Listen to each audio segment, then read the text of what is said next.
Welcome guys, today we're going to be talking about Gnosticism. Between the Calvinist model and the non-Calvinist model, which one is actually closer to Gnosticism? Let me tell you a funny thing here.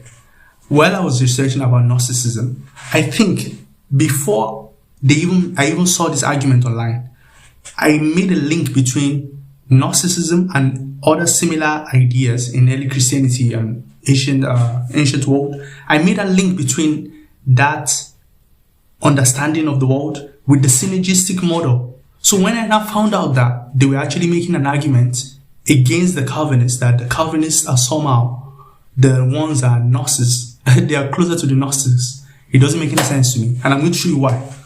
The thing is that they start off with the wrong premise.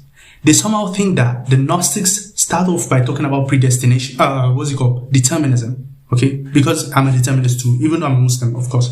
I'm a determinist and I agree with the Calvinists in most of the things. That we don't have libertarian free will, for instance. Okay, so now, the non-Calvinists are saying that Calvinism is closer to Gnosticism. If you check the thumbnail, you have Dr. James White, who is a Calvinist, and then you have this Leighton Flowers, and he has actually made the argument too. Even though they kind of make it like a low jab at the Calvinists, to me it's very funny when I explain to you what's going on here. The Gnostics never start from determinism. Understand that. The Gnostics, their real issue is not determinism. No one goes into to learn about Gnosticism and the first thing he gets is determinism. No. The first thing you actually get is a split. You get a dualism. And which one? Okay, think about it. The synergistic model, you have God and then creation, a synergy between them. And then you have the Calvinists who are monogist. Is it monogist? Yeah, there's only one, only God. So how can the Calvinists be the Gnostics while you guys are actually the ones with a kind of dualism? You are the ones with the dualism, not the Calvinists. Do you get it? So it's actually right off the bat. Then remember this: the Gnostics don't start from the premise of determinism. They start off from the premise of making a distinction between who is going to be responsible for evil. This is another link. The first link is that they start off with a dualism. And what is this dualism? What is it about? It's about evil and good, light and darkness. In any which form they come, maybe the Magi, maybe the Marcionists, all of them have this problem of reconciling between the good and the evil. That is exactly where they start off. They say, God cannot be responsible for all this evil. Therefore, there has to be something else responsible for that. That is Gnosticism. There has to be this world now, the Gnostics will say, it has to be some kind of demiurge, some kind of devil, some kind of evil creator that created this world. That's their premise, not the real God. So what do you see? A dualism between the real God and the evil creator of this world.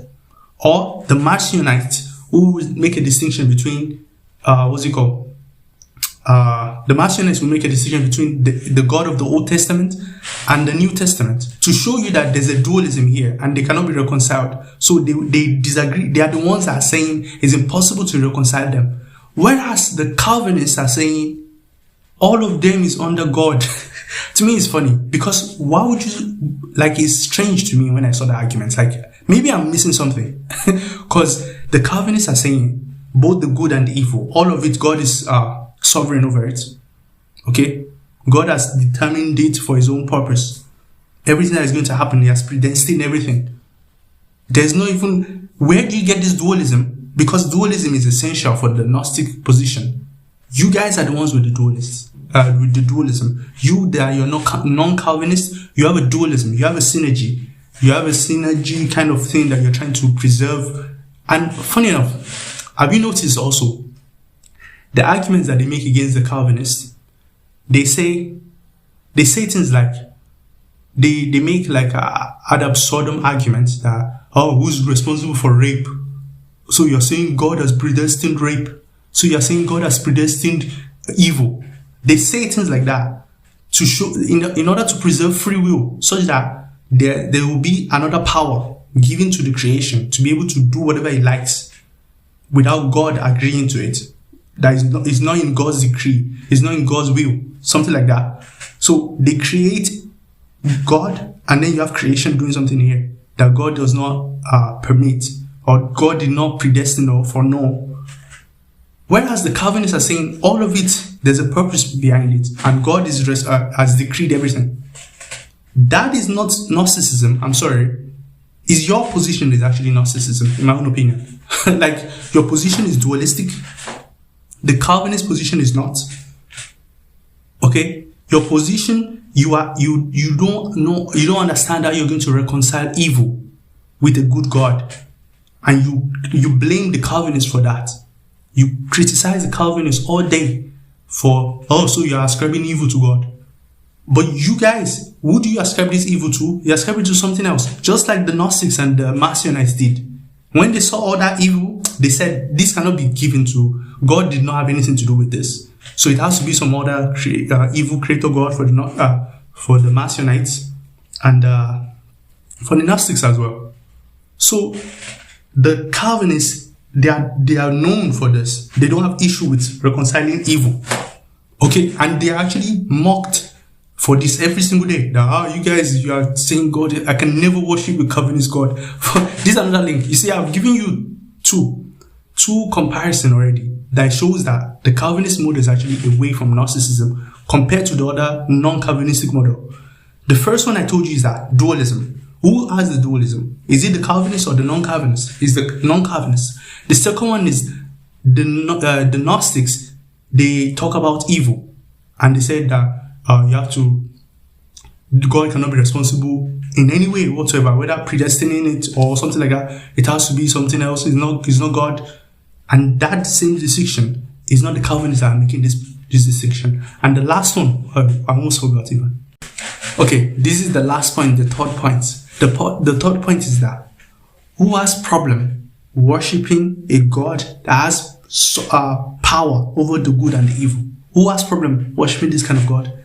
It is the non-Calvinist. The non-Calvinists want to remove God being responsible in any which way for any evil that happens. And then they mock the Calvinists and say, your kind of God, I can never worship this kind of God. You know, non-Calvinists say this, that the Calvinistic God is the devil. The Calvinistic God is this. Guess what? I dare you to go and talk to a Marcionite. A Marcionite or a real Gnostic will look at you that the God of the Bible that you worship has to be some evil creator. They are the ones that, it is the Gnostics that actually have this problem. They cannot understand how God can have power over good and evil. And then they reject that. And then they mock the believers for worshipping an evil creator. So it is actually you. You've compared the Calvinistic God to a devil. You've done that. It is you, the non-Calvinists, have done that. Whereas the Calvinists understand that all of it is from God. God has to have some purpose. God has to have some purpose behind it. It cannot be some other power somewhere. God has reason and a decree for everything. So you guys, you mock the Calvinists. You say you can never worship their God. Guess what? That's exactly what the Gnostics say. The Gnostics say this. They say, if God is the God of the Old Testament, that God, I can never worship that God. How can God be doing that? And they will say, if there's evil in the world, whoever is responsible for this evil cannot be someone that we worship. So they say we cannot worship this kind of God. Who said this? The Gnostics. Who makes this kind of argument? The non-Calvinists. The non-Calvinists.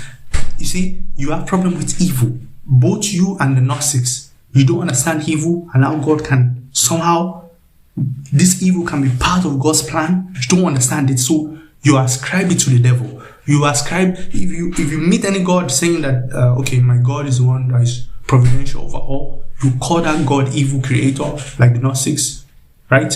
That's exactly what you do. So who is the Gnostic now? That's my question in this video. I've given you 3 reasons why it is actually the non-Calvinists. The extreme of them will be open theists, of course, and then there are shades of them like that. The point is that when you make this argument, it's funny because you guys are the Gnostics and it's not the Calvinists. If you have any argument against this, put it in the comment section. I've given you 3 arguments. The first one is dualism. Now, who has the dualism here? Who is dualistic at least?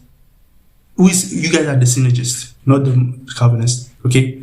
And the second one is about evil. The reason why they formed their dualism is because of evil, and they actually made that distinction that there has to be evil here. We are like the non-Calvinists will say, we are free. We have free will. Therefore, we are the ones doing the evil, and God is not responsible in any way for it. God has no power over this. You see, the Calvinists have no problem putting everything under God. And then the last one, you say you can never worship that kind of God. That's exactly what the Gnostics say. Okay. So anyway, let me see what you guys think in the comment section. See you guys later. Wassalamu alaikum wa rahmatullahi wa barakatuh.